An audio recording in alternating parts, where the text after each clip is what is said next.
προσουρέξει τον κάθε ένα που ανέβηκε σε αυτό εδώ το βήμα, να πει αυτά που με έμαθε, αυτά που σπούδασε, αυτά που μορφώθηκε.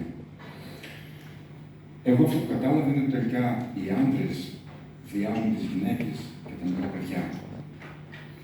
Εγώ θα διαφωνήσω λίγο με αυτό και θα πω ότι εμένα με βίασε γυναίκα. Με κακοποίησε η γυναίκα. Ήταν η πρώτη κακοποίηση που πήρα στη ζωή μου. Και αυτή η γυναίκα ήταν η μάνα μου. Η ιστορία μας ξεκινά, πριν από αυτό, με ρώτησαν πολύ, έχεις γράψει, τι θα πεις. Αυτό που έχω να πω είναι γραμμένο εδώ και εδώ. Κάτι πήγα να γράψω για τον ρόλο και θα σας το διαβάσω ακριβώς όπως το έγραψα. Η ιστορία μας ξεκινά το μακρινό 1972, ανήμερα της γεννήσεως της Θεοτόκου. 8 Σεπτεμβρίου του 1972, λοιπόν, σε ένα ορεινό χωριό της Μεσσηνίας, γεννήθηκε ένα αγόρι. Από μια φτωχή πραγματικά οικογένεια.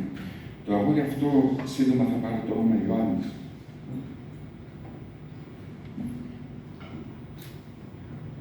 Ο μικρός Ιωάννης, μαζί με τα 3 του αδέρφια, όπως μου, νόμιζε πως θα μεγαλώσει αρμονικά, με αγάπη. Με αγάπη, όπως πρέπει να μεγαλώνει ένα παιδί, με παρουσία των γονιών του και ασφάλεια. Όμως για τον μικρό Ιωάννη, κάτι άλλο έγραφε το βιβλίο της ζωής του.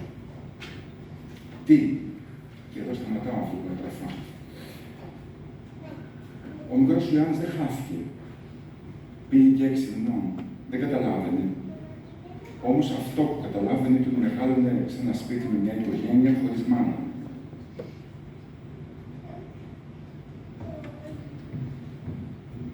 Χωρίς αγκαλιά. Η μοναδική λέξη που ξεκίνησε να λέει μάνα ήταν εκείνη της Παναγίας. Εκείνη είχε για μάνα όλα τα χρόνια. Πιστεύοντας ότι η μάνα του έχει πεθάνει. Γιατί γι' αυτόν, ναι, είχε πεθάνει. Μεγάλωνε ο μικρός Γεννάκης και ο μικρός Ιωάννης σε αυτό το σπίτι με τον μπαμπά και με τα αδέρφια του. Όμως, ο μπαμπάς, όταν ο μικρός Ιωάννης ήταν 6 χρονών, χρειάστηκε να φύγει από το χωριό και να πάει στην Αθήνα. Του είπαν, λέει, οι γιατροί ότι πάσχει από νεφρική ανεπάρκεια. Δηλαδή, έπρεπε να μείνει στην Αθήνα. Τα αδέρφια του μικρού Ιωάννη τα είχαν πάρει σε αυτό το χωριό, τα είχαν πάει στην Αθήνα. Να μάθουν, λέει, τέχνη. Άρα, ο μπαμπάς έμεινε μόνος στο χωριό με τον μικρό Ιωάννη και την αδελφή του, την οποία πάντρεψε σε πολύ μικρή ηλικία για να μην μείνει και αυτή στον δρόμο. Καθώς μεγάλωνε ο μικρός Ιωάννης μόνος του σε ένα χωριό, χωρίς τη μαμά του, χωρίς τον μπαμπά, μέχρι τα 6 χρόνια θυμάται τη φιγούρα του πατέρα. Θυμάται μάλιστα να πηγαίνει να πάει στο καφενείο και να γυρίζει.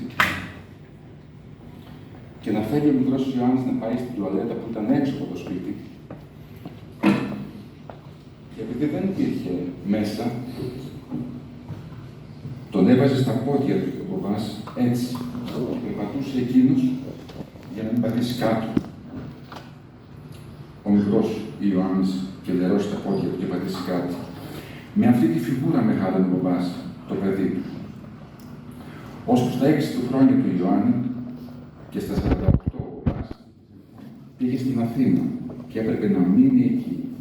Έτσι λοιπόν ο μικρός Ιωάννης έμεινε στο χωριό, λέγοντάς στον μπαμπά του που θα γυρίσει να τον πάρει.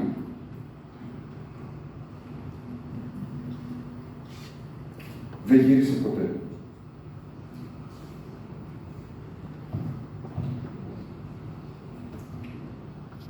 Ούτε αυτός, ούτε τα αδέρφια του.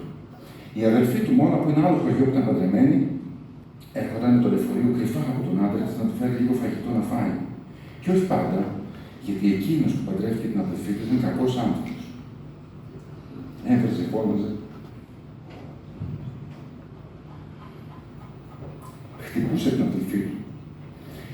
Και έτσι ο μικρός Ιωάννης έμενε μόνος του στο σπίτι. Έκανε διάφορα θελήματα για να πάρει λίγο ψωμί. Έκλεβε τα κοτέτσια, την εκκλησία την ίδια, το δίσκο. Μάλιστα θυμάμαι μια φορά, Είχε πάει σε μια γιαγιά που ήξερε που βάζει τη σύνταξή της και είχε πάρει όλα τα λεφτά κάτω από το στρώμα. Και πήγε στο περίπτερο και πήρε παγωτό. Τον έπιασαν γρήγορα. Κατάλαβαν ποιος τα είχε πάρει. Και τότε, μες στην πλατεία του χωριού, έφερε τόσο ξύλο. Όμως η καλή του τύχη βρέθηκε ένας μακρινός συγγενής όμως, καλός άνθρωπος, γείτονας. Και του είπε: «Μην φοβάσαι, εγώ θα σε σώσω. Εγώ θα σου βρω δουλειά. Εγώ θα σε προσέχω. Θα σου δίνω φαγητό, θα έρχεσαι μαζί μου στα χωράφια, ώσπου ο μπαμπάς σου να έρθει να σε πάρει». Και όντως αυτό έκανε. Θυμάμαι, τότε στο χωριό, είχαν βάλει ένα τρακτέρ για να πετάει τα σκουπίδια του χωριού. Και με όρισαν ως υπεύθυνο 6 χρονών παιδί να ανεβαίνω στο τρακτέρ, να πετάω τα σκουπίδια των χωριάτων, των συγχωριανών, να τα πηγαίνω σε μια λάνα. Μου δίνανε 500 δραχμές την κάθε Παρασκευή. Έτσι, είχα ένα κουτί από γάλα και μάζευα αυτά τα 500 εκεί μέσα. Όμως, η βοήθειά μου δεν ήταν μόνο αυτά τα χρήματα. Τη βοήθεια μου την έδινε και αυτός ο καλός άνθρωπος, ο συγγενής ο μακρινός. Θα ήταν 30, 40, εγώ ήμουν μόλις 6 με 7. Όντως μου φερόταν πάρα πολύ καλά. Με πρόσεχε, του έδινε φαγητό, του έδινε νερό, του έδινε καραμέλες. Ώσπου μια μέρα του λέει: «Πάμε να καθαρίσουμε το στάβλο».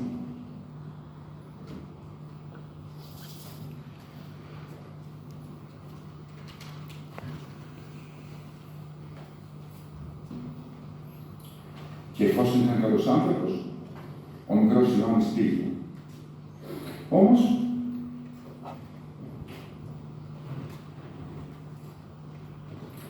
τελικά δεν ήταν τόσο καλός. Γιατί εκεί που καθαρίζανε το στάβλο, τον έδεσε από κάτι στη σαρκιά, του έδεσε το στόμα, τον έσπρωξε στο πάτωμα και άρχισε να σελγεί επάνω σαν ζώο.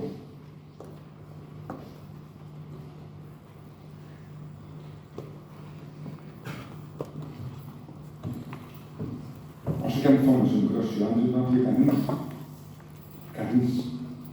κανείς. Μόνο αίμα θυμάται δίπλα, να κολυμπάει μες στο αίμα.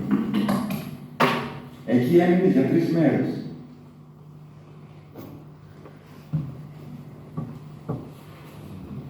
Κάθε μέρα, το μόνο που έμεινε ήταν πότε νύχτωνε και πότε ξημέρωνε. Κάθε μέρα έρχονταν αυτός ο καλός άνθρωπος και ασκούσε πάνω στον μικρό Ιωάννη αυτό που είχε μέσα στην ψυχή του. Όμως ο μικρός Ιωάννης δεν είχε να μιλήσει σε κανέναν.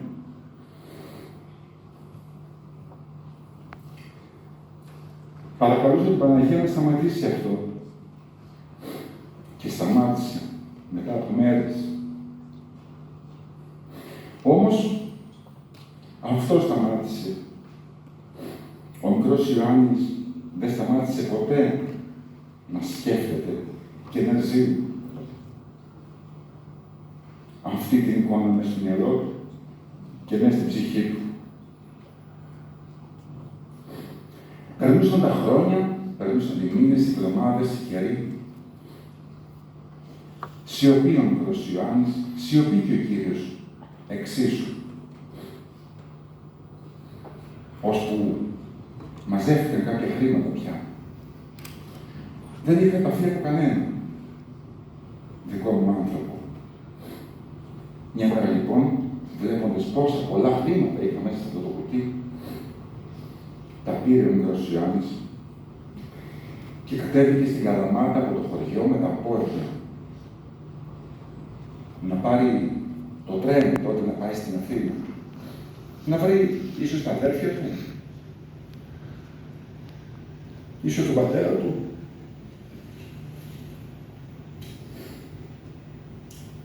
Το μόνο που ήξερε ήταν μια κλινική, ένα όνομα μιας κλινικής, Παντοκράτου. Ναι, Παντοκράτορας. Εκεί στη Μακεδονία, κοντά στην πλατεία Πάθη.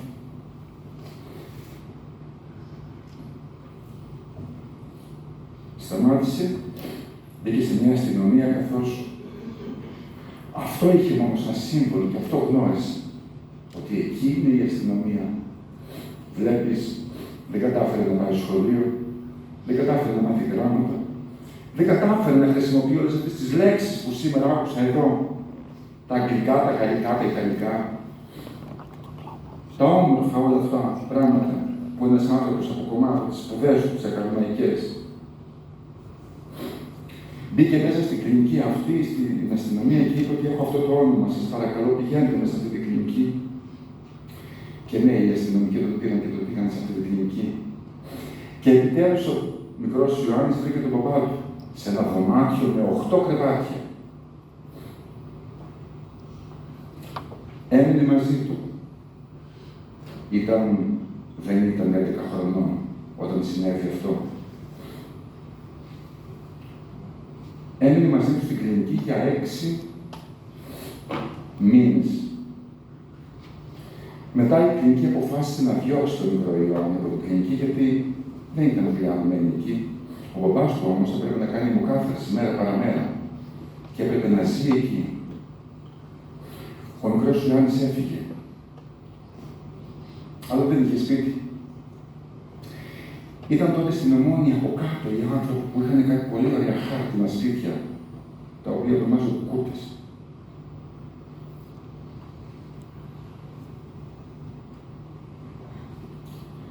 Έμεινε εκεί για λίγες βραδιές,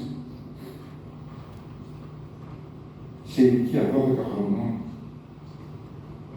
Έβλεπε τους ανθρώπους όλους από τον Αστράγαλο και κάτω.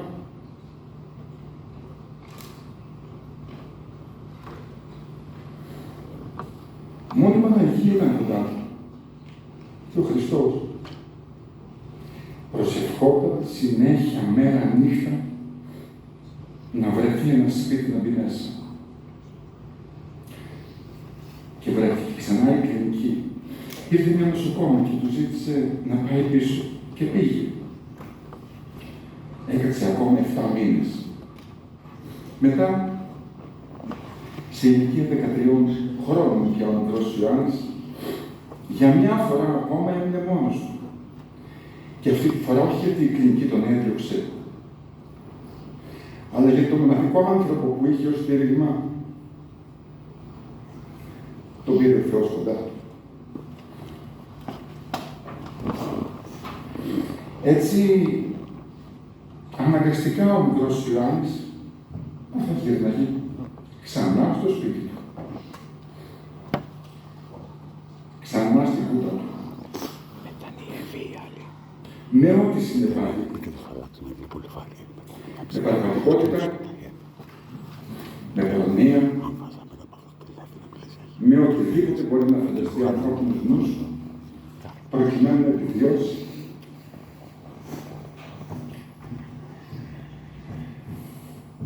Αλλά με πολύ μεγάλη προσευχή και με πίστη στο Θεό, γιατί η μάνα του, ο βιαστής του και ο κάθε ένας άνθρωπος που ασέλθησε πάνω του μπορεί να του δώσουν το κορμί του, το σώμα, αλλά δεν κατάφεραν ποτέ να του μολύνουν την ψυχή του. Ποτέ. Γιατί εκείνη την προστάτευε ο Θεός.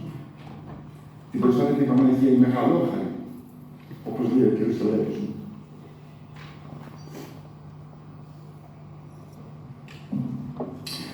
Εκεί αρχίζει ένας αγώνας για τον μικρό Ιωάννη, που πια 12-13 χρονών δεν έκλαψε καθόλου όταν ο Θεός πήρε τον παπά του.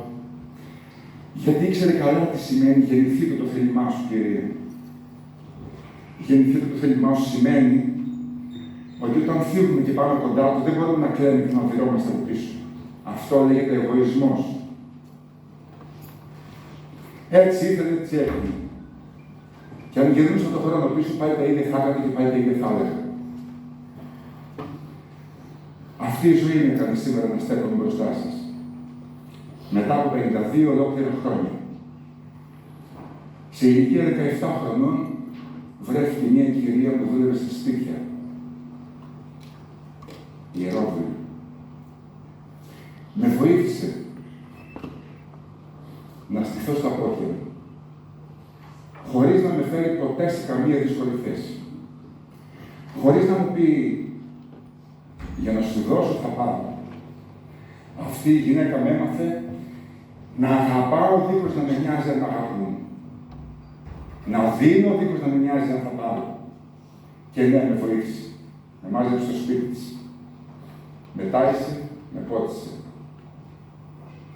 Μετά από ένα χρόνο, περίπου στα 18, το Ιωάννης αποφάσισε να κάνει αυτή την οικογένεια που ποτέ δεν βρήκε.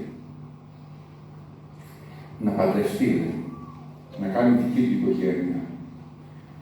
Αν τον ρωτούσαμε κατά βάθος, δεν ήθελε. Αλλά ήταν αυτό που του έλειπε. Το έκανε. Βρήκε τη γυναίκα της ζωής του. Έτσι πίστευε. Έτσι ένιωθε, έτσι έπραξε. Παντρεύτηκε, έκανε οικογένεια, έκανε 4 παιδιά και συνέχιζε το έργο της οικογένειας. Το έργο εκείνο της αγάπης, να μεγαλώσει τα παιδιά όπως ακριβώς δεν τον μεγάλωσε η δική του η μάνα. Να είναι δίπλα στα παιδιά. Τα παιδιά δεν θέλουν επιστήμη.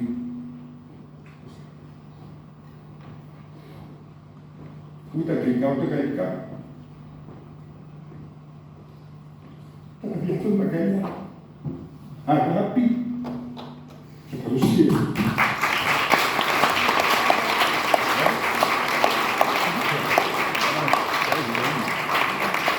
Τα παιδιά θέλουν να είναι μάνα και να το εννοούν. Δεν θέλουν να είναι παραπώνη μάνα τους, ούτε ο πατέρας τους. Δεν βιάζουν μόνο οι άντρες τα παιδιά, ούτε τις γυναίκες. Τα παιδιά πρέπει να είναι κοντά στη μάνα τους. Κοντά στην γλώσσα, τα γλωσσόπουλα πάνε από πίσω.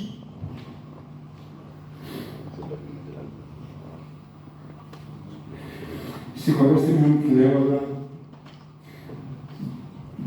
κλαίω γιατί στη ζωή μου ποτέ δεν χάρηκα τον έρωτα. Αυτό το σεξ που λέτε όλοι. Γιατί κάθε φορά που έκανα, ερχόντουσαν μπροστά μου όλες αυτές οι εικόνες. Αυτό το αίμα που έβγαινε από μέσα μου. Γιατί κάποιος σήμερα είναι ακόμα άνθρωπος και μπράβο του. Και έτσι πρέπει να είναι. Το θύμα βασανίζεται ώστε να συγχωρέσει. Ο θήτης βασανίζεται για μια ζωή. Θήτης είναι αυτός που κάνει αυτό που δεν πρέπει. Θύμα είναι αυτό που δέχεται αυτό που δεν θέλει. Όταν συγχωρέσουμε το θήτη μας, τότε απαλλαγόμαστε από τα πράγματα. Σήμερα ο θήτης μου ζει και προσεύχομαι γι' αυτό. Να τον απαλλάξει ο Θεός από τα βάσανά του. Προσεύχομαι και για τη μάνα μου, που είναι στη ζωή, να της δώσει ο Θεός λύτρωση, έτσι ώστε όταν έρθει η ώρα να βγει η ψυχούλα της όπως πρέπει. Και σε εκείνη και σε εκείνο. Σήμερα ο μικρός αυτός Ιωάννης, στα 52 του χρόνια, σας λέει 52.000 φορές συγχωρέστε τους ανθρώπους που σας έβλεψαν. Συγχωρέστε το θήτη σας, το βιαστή σας, το φωνήμα του παιδιού σας.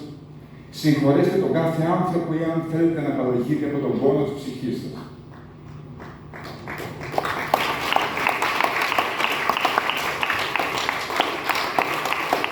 Μόνο η συγχώρεση είναι αυτή που θα σας φέρει κοντά με τον Θεό.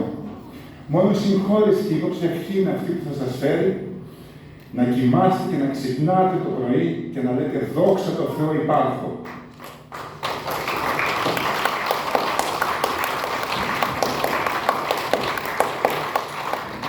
Ο γέροντας Σπυρίδωνας μας μιλούσε για αλληλεγγύη. Σήμερα δεν μπορώ να πω μπράβο σε κανέναν. Δεν μπορώ να πω συγχαρητήρια σε κανέναν για αυτό το συνέδριο. Ούτε σε αυτούς που το έστησαν, Ούτε σε αυτούς που μίλησαν γι' αυτό, ούτε σε κανέναν. Γιατί δεν αξίζει κανένας μας τίποτα. Ο μόνος που αξίζει να πούμε συγχαρητήρια είναι ο πατέρας Σπυρίδωνας. Γιατί μας μίλησε με τον Λόγο του Θεού. Και αυτός ο Λόγος του Θεού μας έχει σήμερα ζωντανούς. Μας είπε ότι δεν ξέρουμε τι αύριο μπορεί να μην ξυπνήσουμε. Και έχει δίκιο. Μας είπε να λέμε ευχαριστώ. Στο διπλανό μας.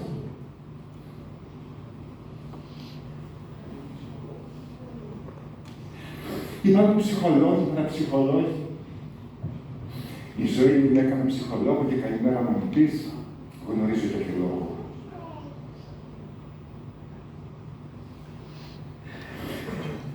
Υπάρχουν θύματα που τον πόνο τους τον έκαναν κακία.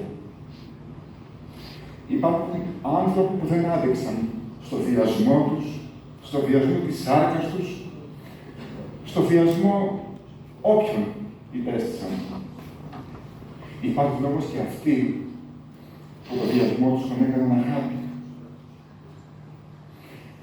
Τον έκαναν συμπόνια. Γνωρίζοντας πολύ καλά τι σημαίνει να βλέπεις τον άνθρωπο κάτω από τον αστράγαλο και να περνάει δίπλα σου και να σου τρώει. Να σε κάνει έτσι, γιατί θα τον νερώσει. Θα τον νερώσει. Θα τον νερώσεις επειδή είσαι εκεί στον δρόμο. Σε μια κούτα. Έχετε αναρωτηθεί ποτέ πώς είναι να κοιμάσαι σε μια κούτα?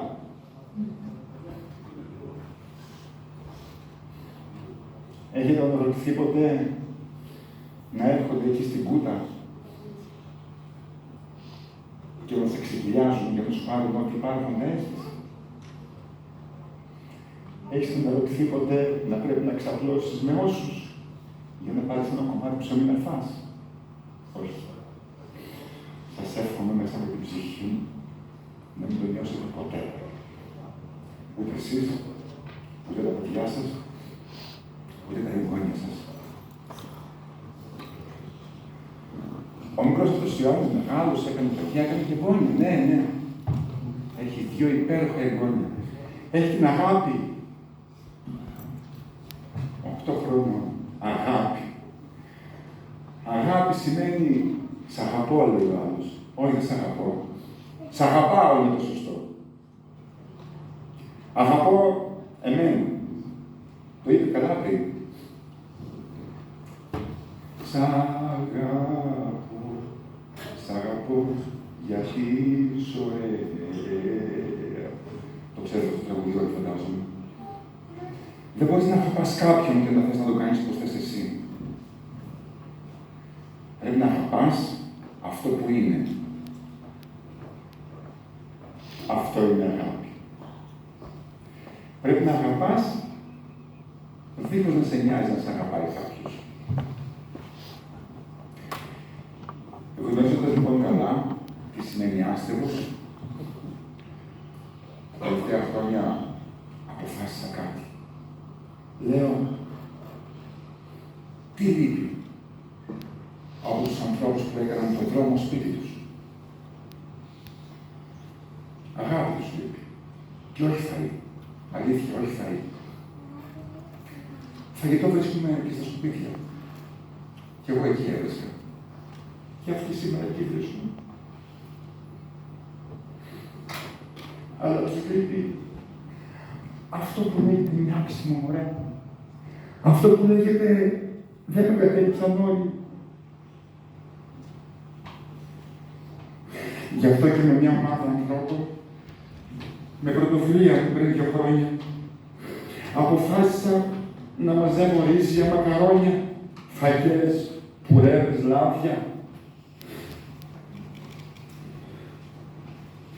Να βρω έναν τρόπο να πάω κοντά τους. Απλά ένας τρόπος είναι να πάω κοντά τους για να τους πω ότι είμαι εδώ και εγώ για εσάς.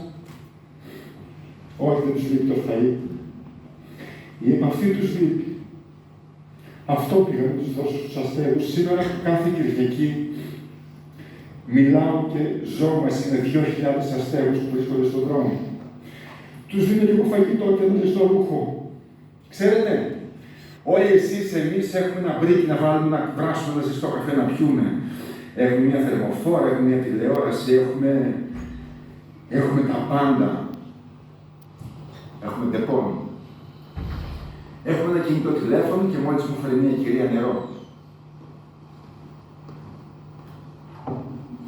Αυτοί οι άνθρωποι δεν έχουν ούτε το ποτήρι.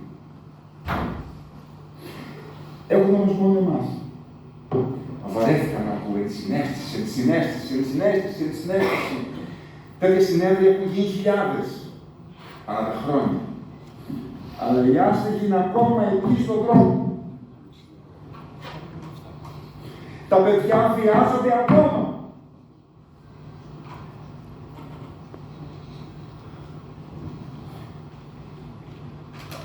Γιατί δεν μιλάω σαν 52 χρονών πατέρας και παππούς, μιλάω σαν 6 χρονών παιδί που με βιάζανε 3 μέρες συνεχώς.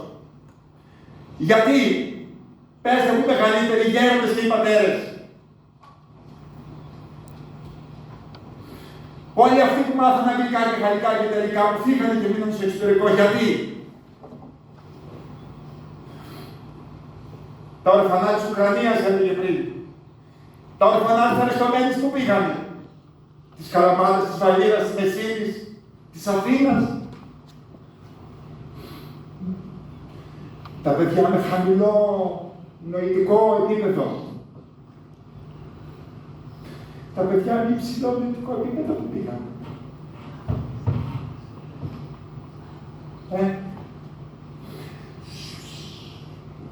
Ησυχία. Γιατί εγώ ξέρω, όταν ήμουν στα 4 τι ένιωθα. Κανείς δεν το άνοιξε! Μόνο εγώ!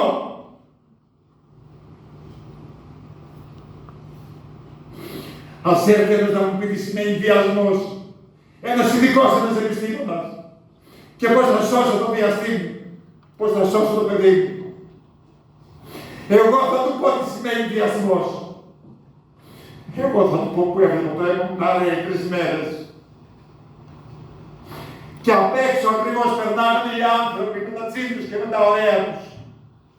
Και πηγαίνανε στην εκκλησία για να είναι καιροί. Για να τους έχει ο Θεός καλά. Εγώ όμως ήξερα μέσα μου και ξέρω και σήμερα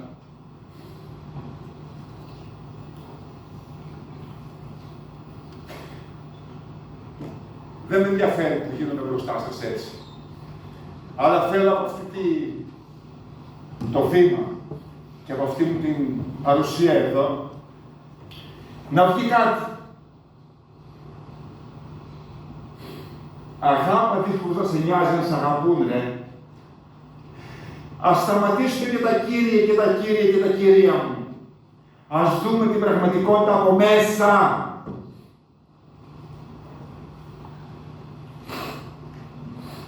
Ένα άρωμα με συντροφεύει, μια ζωή. Αυτό του βασιλικού. Αυτό που η Αγία Ελένη πάτησε και έτσι βρήκε το ξύλο του τίμιου σήμερα σταυρού μας. Αυτό με έσωσε. Έτσι στέκομαι μπροστά σας και σας λέω, όχι ένα γιατί. Σας λέω, ανοίξτε την ψυχή σας και την καρδιά σας και μην κρύβεστε πίσω από τα λάθη σας. Μην κρυβόμαστε πίσω από τον πόνο. Μην κρυβόμαστε πίσω από την ψευτιά, από την κακομοιριά και από το τι θα πει ο κόσμος. Βγάλτε τα όλα στη φόρα. Σήμερα για να μιλήσω μπροστά σας, πρώτα μίλησα στα παιδιά μου, στους φίλους μου, στους συγγενείς μου, στους ανθρώπους που με αγαπούν και αγαπάω, στους ανθρώπους εκείνους που πιστεύουν και που πιστεύουν σε μένα.